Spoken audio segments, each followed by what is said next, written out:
Welcome to Bed Crime Stories podcast. I'm your host, T. What's up, everybody? Hope you're having a great day. Small request, if after listening to or watching the video you find you enjoyed it or learned something, do me a favor, smash that like button and subscribe to the channel. Now, let's dig in. Tomorrow morning, on Friday, the Suffolk County Police are holding a press conference about the Rex Heuermann case. Some people are speculating that they may be announcing charges for the fourth Gilgo Beach victim, Maureen Brainard-Barnes.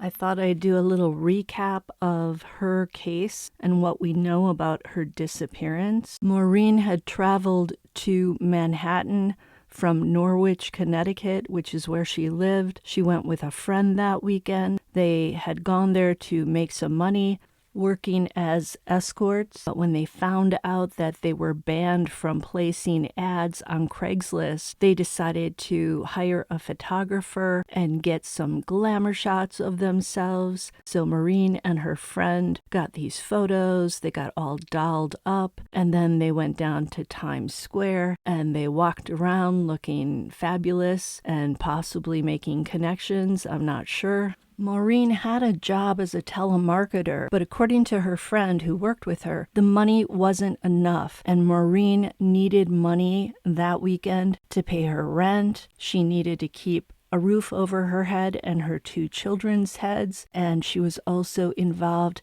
in a custody battle with her ex, so she was under a lot of financial pressure that weekend. Partway through the weekend, her friend decided to go home early.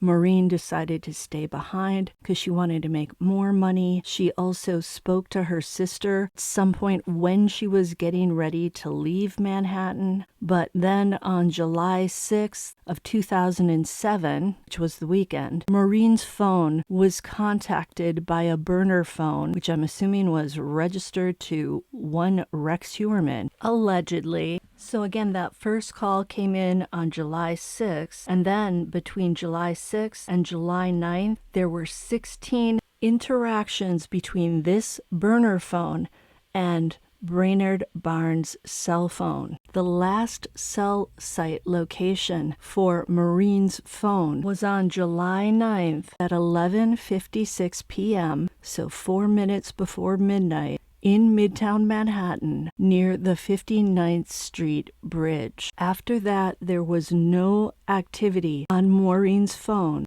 until July 12th, when someone picked up that phone and dialed into her voicemail to check messages. That someone was allegedly Heuermann. Now, the 59th Street Bridge is a 14-minute ride by car or taxi to Penn Station. The question is, did Maureen agree to get on a train to travel to Massapequa Park, Long Island? Was she lured there by the promise of a lot of money? Or was Heuermann, allegedly, near Penn Station, and did he somehow intercept her and get her on a train to Long Island? Or did he have a car and did he drive her to Long Island? Somehow she ended up in Long Island. It would be 3 long years before Maureen's sister, Missy Cann, who was looking for her tirelessly that entire time, would get news that remains were found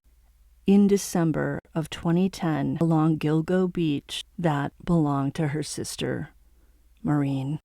That's when Melissa knew Maureen was never coming back. Melissa would have to wait another 13 years and counting, because we don't know for sure what the press conference tomorrow is for, but it is believed that the authorities will likely announce that Rex Heuermann is being charged with first-degree murder and second-degree murder for the death of Maureen Brainard-Barnes. I'm speculating, but a lot of people are speculating that that's the reason for the press conference. If he is charged with her death, that would have been Heuermann's first, at least that we know of, crime. Remember, Maureen disappeared in 2007. Melissa Bartholomew disappeared in 2009. Megan Waterman disappeared in 2010. And Amber Costello also disappeared in 2010, and they are the Gilgo Four.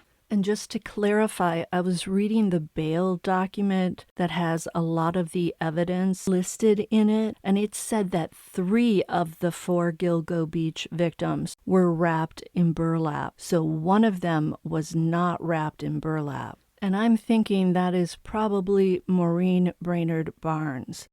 Also, she was bound with belts, 3 belts, one around her head, one around her chest, and one around her ankles/feet/legs. In my previous video, I mentioned that the other 3 victims were bound with a transparent or white duct tape. So while Maureen disappeared on July 9th of 2007, someone picked her phone up, we think it's probably allegedly Heuermann, to check her voicemails 3 days later on July 12th. So it's hard to say when exactly Maureen lost her life. Did he have her with him somehow for 3 days? And when he finally committed the final crime, taking her life, is that when he picked up her phone and checked her voicemails? We'll have to wait to see if we get a trial and if Heuermann is indeed charged with Brainard-Barnes' death, and see what the prosecutors lay out in terms of how all of this went down. That is all for tonight. I will see you tomorrow. I hope you have a great evening. Until the next time on Bed Crime Stories. To the sweet souls who gave me super chats today, thank you so very much. It is so appreciated.